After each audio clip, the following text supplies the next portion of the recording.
1-800-643-3819. That's 1-800-643-3819. For Always Best Care, 1-800-643-3819.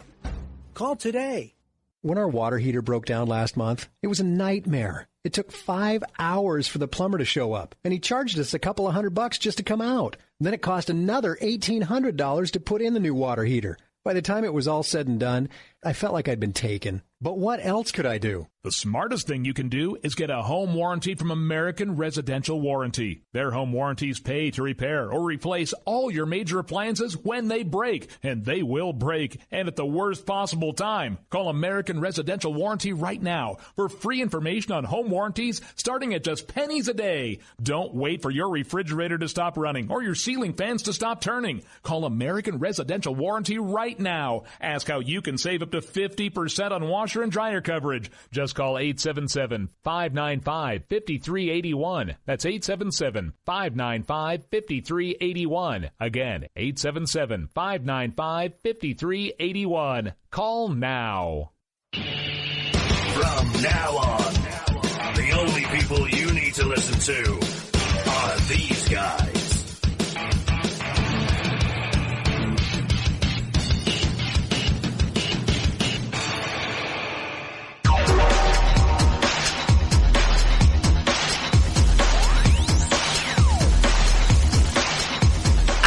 You're listening to the Odd Show with Nate and Brian.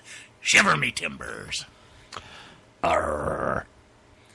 All right, so the only president to ever be sworn in by a female. Actually, I'll give you the name of the judge, Judge Sarah T. Hughes. She was a good friend of this president. She was 65 years old. Very, very good friend. Yep. And this happened in Texas. And, of course, it was Lyndon B. Johnson. After President Kennedy was pronounced dead, he took the oath of office in Air Force One, surrounded by a bunch of witnesses. There's an iconic photograph. But what was interesting is he swore not on a Bible. Right? You're not listening to me. I know. I know Okay. the story. I saw it. I was there. Johnson was sworn in on a missile, not a rocket missile, but a Catholic hymn book and a book that has all the kinds of ceremonies for Catholic masses that they found in the side table of Kennedy's Air Force One bedroom. Yeah. Which makes it even more special. That book is now in a museum somewhere. Yeah. Nobody knows where. I mean, they know which museum. They just don't remember where they put it. Now, Sarah was friends with Johnson, right? Johnson had wanted her to be appointed a federal judge. And Robert Kennedy hated the idea. Robert Kennedy and Johnson did not get along. They didn't like each other. But then finally she was appointed a federal judge. And nobody told Johnson. He was really mad. Anyways, that's our trivia question.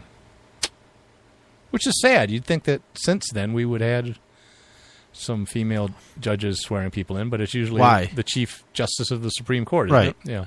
So, I mean, sure, we could have, but I don't think... I mean, it's like having a woman president. We don't need to. If we do and it's the right person, absolutely great. Yeah, right? You're right. Women would make terrible Chief Justices, wouldn't they? No, I don't know. Maybe. The opinions expressed on the Ad Show. You know, it was a woman that said that there wasn't emotion in politics until women got the right to vote. Ooh, I don't know. I didn't say it. It wasn't me. I think there's been a lot of emotion in politics. If you look at some of the brawls and fights that took place and throughout the history in Congress. That was good emotion. Oh, I see. There's just good emotion and bad emotion. I didn't know that. I didn't say it. I don't know if it's true. I have this day in history if you want to do that. Of course. Otherwise, we can talk about other stuff. No, let's do this day in history. We have plenty of time. All right. I want to know if this is political correctness. You know, it is. Even in 1775. where the commander-in-chief, you know who that was? Of what? Of the U.S. Army, the Continental Army in 1775. Yeah, I know who that was. Who? I'm not telling you. Patton? No. Oh, okay. Patton. George Petraeus. Washington. He condemned, because remember, today is Guy Fawkes Day, right? We Yeah, can talk about that. remember. This day where there was a conspiracy by English Catholics and Guy Fawkes in particular to kill King James I to replace him with his Catholic daughter. He put a bunch of gunpowder in the basement of Parliament and wanted to blow it up during the opening of Parliament, where the king would be there and other dignitaries and lots of nobles. It was squashed and he was executed. But anyways, it's celebrated today like Halloween. It's November 5th. They have bonfires, fireworks. They burn effigies of the Pope and Guy Fawkes. Anyways, this was known, of course, in 1775, and Washington was squashing the troops' celebration of Guy Fawkes Night because he didn't want to upset the French-Canadian Catholics because they were helping them during the Revolution, right? So it's politics. Yeah. He said that it's ridiculous and childish custom of burning the effigy of the Pope. He went on to say, officers and soldiers in this army. So that's how he sounded. Officers and soldiers. Actually, it was a southern accent they think they had at that time. All of them? Yeah, they didn't speak proper English like that. That didn't happen until, a few years later. But maybe they all talk kind of like this. Officers and soldiers in this army so void of common sense. And he berated his troops for their inability to recognize that defense of the general liberty of America demands expressions of public thanks to the Canadian Catholics, who Washington believed to be necessary There's allies. Canadian Catholics? They do have lots of them. Huh.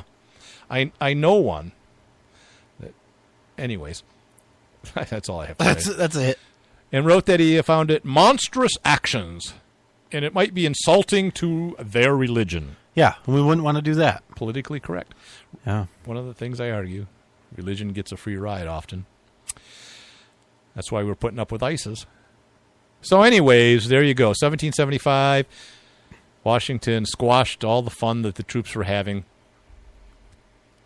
By Remember the 5th of November, the gunpowder, treason, and plot. Ooh, I know. That's today, isn't it? It is. It is Yeah. today. Sweet. I had a friend who lived in Scotland. He was Scottish by chance, and he hated the day. Oh, those bloody fireworks! Oh no! Oh, those No, I can't do a Scottish accent. I can't even do it. It's exactly the same as Irish. It's Scottish people and Irish people are the same. No, God, don't say that. God, we'll have another war in our hands. Yeah, that'll be a fist fight. Anyways, that's our day in history. Okay, Excellent. I want to talk about how the media keeps spouting BS on gun stats, right? Still? I thought we were over that. No, Look, I thought we were. Okay. Moving on. Okay. John Lott had a nice article about Oh, yeah. We like him. He's a huge friend. Well, they keep saying that there's like 763 deaths by guns. I don't know. So far, or whatever, or this month, or I don't know. But he looks at Michigan, which is supposedly the far worst, with over a third of all the claims of death. 278 of the 763 were suicides. Right, which is, should that be included in Oh, wait this a minute. sort of No, thing? that's incorrect. No, right. Of these 278 deaths in Michigan, of the 763, 215 were suicides. Yes. Michigan State Police reports don't collect information on whether suicides were committed with CPL holders. That's what it was. They were saying there's 763 murders were committed by CPL holders. No. They're saying that there were 763 deaths by people with concealed pistol license with their properly registered guns. No, I think they said... Okay, go ahead.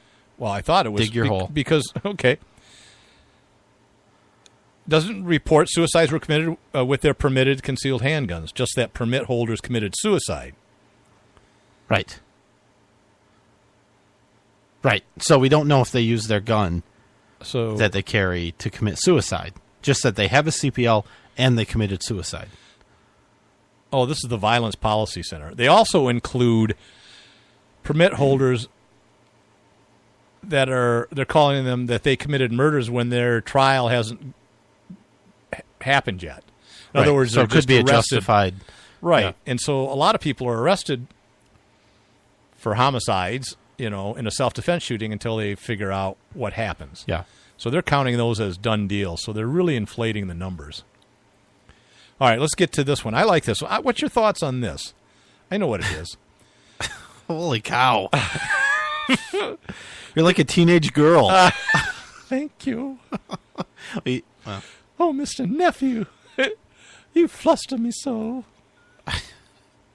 Anyways, there's this Amish guy, right? They don't want to get their picture taken. He's trying to buy a gun. It's Pennsylvania. Pennsylvania says you got to have a photo ID to do that. Does he vote? I suppose he doesn't. Yeah.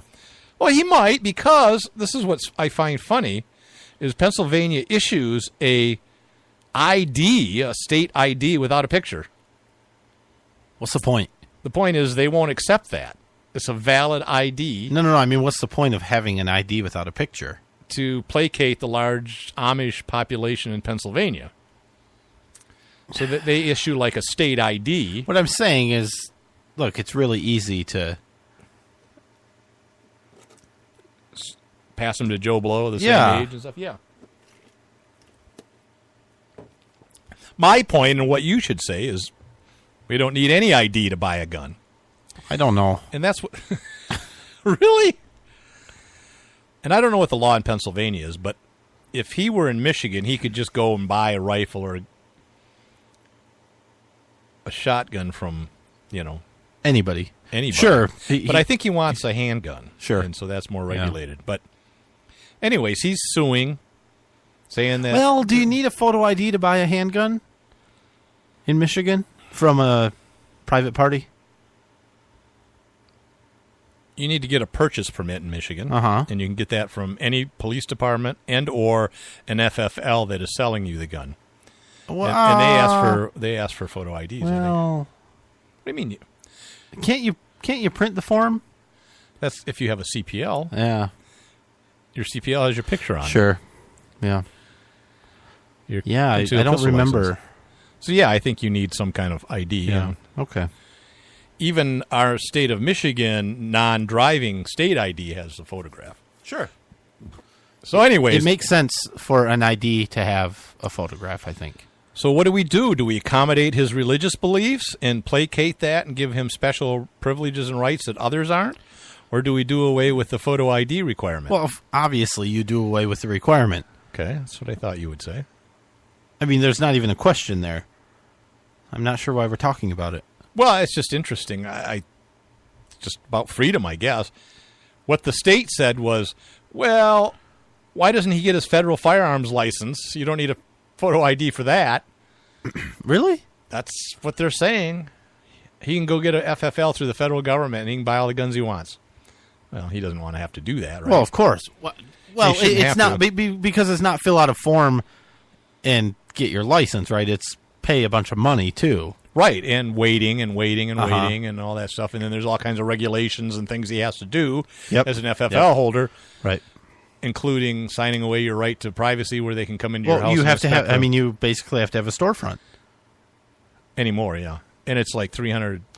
I don't know if it's $300 a year or for the license. For like a level 1. Yeah. So I don't know what they're saying. But anyways, we'll see what happens with that. We have a soundbite of Ben Swan talking about the Second Amendment. If you want to do that. We could talk about transgender locker rooms. I don't know how I feel about that. I haven't really. You want to be able to go into any locker room? Yeah, I do. Well, I do. I mean, they haven't let you in the men's locker room for years now. Not for a long time. Yeah, they require you have male genitalia. And so this is Ben Swan. He's CBS. This was his segment. He calls it something. What is it? I don't remember.